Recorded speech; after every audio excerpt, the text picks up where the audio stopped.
নমস্কার, আমি আমার চ্যানেলে সবাইকে জানাই স্বাগত।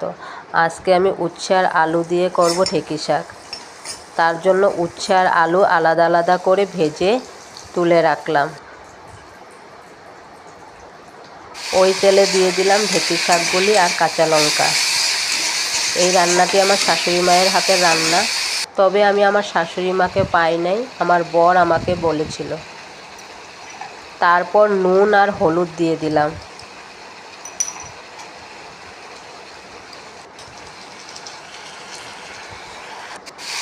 কিছুক্ষণ নেড়ে চেড়ে ভেজে রাখা আলু আর ভেজে রাখা উচ্ছেগুলোও দিয়ে দিলাম।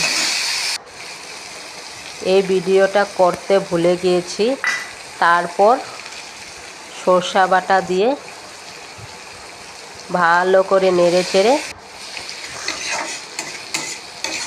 কিছুক্ষণ পর নামিয়ে দিলাম। এই যে তৈরি হয়ে গেছে ঢেঁকি শাক। আজকের জন্য টাটা।